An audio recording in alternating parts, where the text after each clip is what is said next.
Hey, what's up guys, Andy here, and today we're reviewing over The God of High School Episode 2 titled Renewal / Soul. Now, I'm just gonna go ahead and say this. This was insane. So, like I said in the last one, I thought this was just gonna be some kind of generic little, fighting show, but, it's not. This is really cool the way they do this. So, before we get into the actual video itself, I do want to just go ahead and talk about, first and foremost, the fighting in this is flush. It's clean. I enjoyed every second of it. It was really cool to see, just the way they went about this. It's more or less they went with good, actual, animation for the fighting, but they did it, really cool with, the transitions and stuff. Every little detail you can clearly see, okay, this was meant to be, be here. This was meant to do this, so forth and whatnot.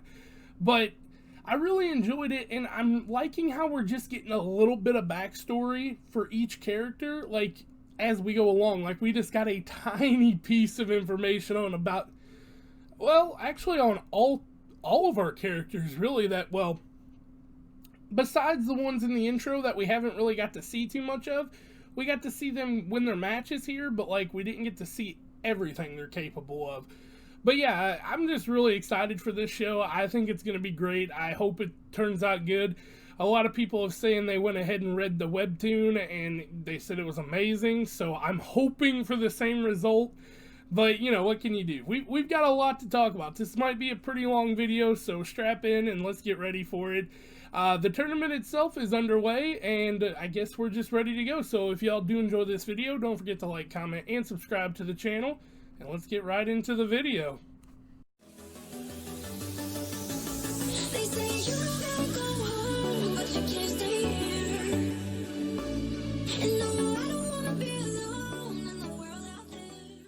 So we start the episode off with the researchers for the president basically just going over the file on what happened here. And they say it has to be, my notes here, Karyoke? That's the special abilities that we've been seeing. I guess, the stuff in the eyes and the hands on that one guy. But basically, they're it has to be that. But then we cut into this guy who just walks straight in. He doesn't even, he's going into a place where the president is at. He's got guns pointed at him, and he's just walking in with a smile on his face, not listening to any orders. Finally, the president stops and asks, he goes, "Who are you?" And, he's basically, he doesn't say anything. But this is Park Moojin, and he's from the Republic of the Korean National Assembly, I guess. I think that's what that was supposed to mean, but either way, he looks like a badass, and we get to see a little bit more of him here in a minute. We jump into our intro and title card here, Renewal / Soul. I think the intro is pretty good. I think it's one of those ones that's going to have to grow on me a little bit, because I like it. But I feel like I'm starting to enjoy it more. Because, the first time I heard it, I was like, oh, okay, this is alright. And then this time I'm like, oh, this isn't bad at all. But I think next time it's going to be one of those songs that I've got stuck in my head. So, yeah. We jump right back into our bracket here.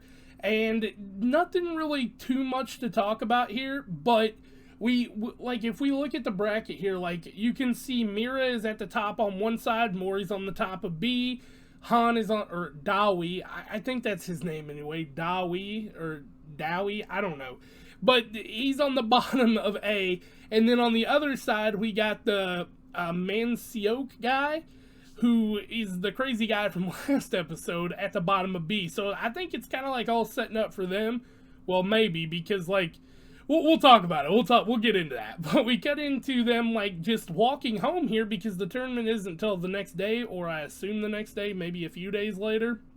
But they all live on the same street here, and Mira is getting kind of annoyed at Mori because he's just kind of looking at her, and we find out that she actually stopped those two from fighting at the end of the last episode because she broke Mori's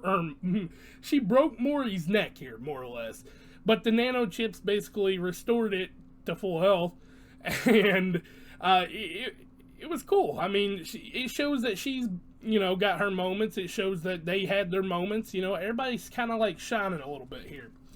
But then we cut into this. So we find out all of their motives here, and basically Mori wants to just fight everybody and get stronger. That's his motive for joining the tournament.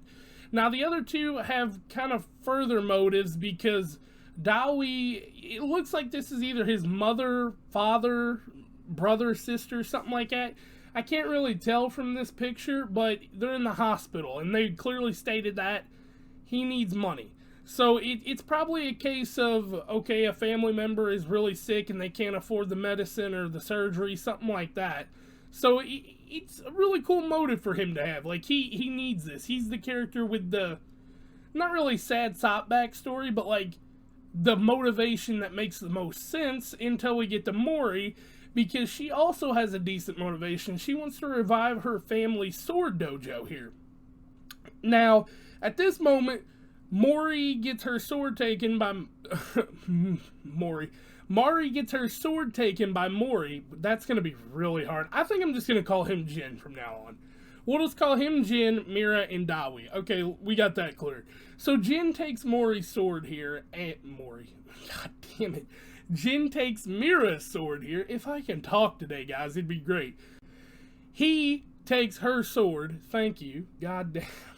He takes her sword and accidentally drops it in the river, and she goes ballistic here, slaps him, tells him to leave, and we get a little bit of her backstory with this, and it's the moonlight sword style that her dojo was practicing, and her father asked her to find a strong successor no matter what it takes. So her goal is to basically find somebody who can carry on this sword style. That way it doesn't die. And that's when we cut back over after they all searched in the river all night. They all helped. It was really cool the way they did it. It was a feels-good moment. We cut over to the preliminaries here of the tournament arc, and everybody's kind of just getting ready to go. So the tournament is all set up. We already have the bracket. We know what's going to happen. In the first round, we see Mira versus Handaku. And basically all these fights, they just mop the floor. So Jin wins, Mari wins, Mira. God, I can't say her name. Jin wins, Mira wins, and Daewi wins.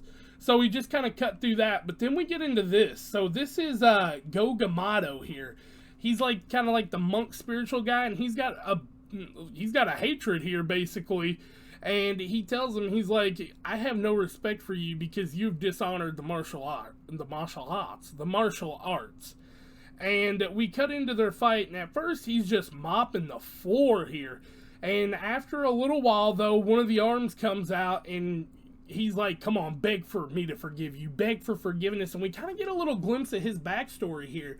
Apparently, he was talking with somebody, and they made him beg for forgiveness, and then he was just destroyed. This was, I think, before he even had power, like fighting ability, I should say, not power.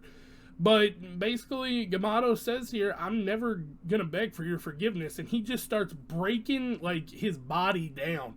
He starts dislocating all of his arms. And that's when, out of nowhere, Jin shows up in the middle of their match. Because it's over. It's clearly over. Gamdo can't fight back. But they don't call it until he's unconscious. And they're not going to let him, he's not going to let him go unconscious. So Jin steps in. And they start fighting, but after Jin hits him one good time, it blows him out of the stadium. All of these guys jump in and they go, you're coming with me. You broke the rules. It's a breach of the rules to, jump in a fight. And that's when he goes, nah, I'd rather have another fight with Blondie here. And then we cut into some more backstory. So he's weak. He's clearly out. He can't use the karaoke. I don't know how to say it. But we'll probably figure it out soon. But he can't use any of that. He's not strong. And this person just asked him, he's like, do you want power? Like, follow me. He's giving him the option here. And you can tell this guy, like, far exceeds his abilities. Even, like, at this point or probably now. So we cut over back to them fighting, and he's like, you won't embarrass me like that. And so they start fighting, and they're using Renewal Taekwondo. I don't know a lot about Taekwondo, I'm not gonna lie. I might do some research for this, but they just start fighting here, and basically, like, everything is just going out of proportion. And that's when this guy comes back. This is Park Mujin, and he takes out Mori after Mori had already taken him out. And he says the punishment is to be determined. Fair enough. And on top of that, the tournament will continue, but the crowd is supporting Jin. So I don't know what's going to happen here. He might actually get kicked out because you can tell he's probably stronger than most of these guys. And if not, it'd be a good fight. You know what I mean? But they might take him out for character development or plot. I don't know. But if not, I think this is going to be insane. So they could meet in the semifinals again and just hash it out. So it'd be cool. But with that being said, guys, that was the end of the episode. I'm going to have a time messing with this one because I can't talk today. Like I said, Mori, Mira, Mira, Mori, Mori, Mira, Mira, Mira. I don't know. I said Mari at one point. I don't even know who the hell Mari is, but if she's a character or he's a character, I do apologize. But with that being said, guys, I'm going to go ahead and head out. I'll catch y'all next time. Peace out. This is our identity.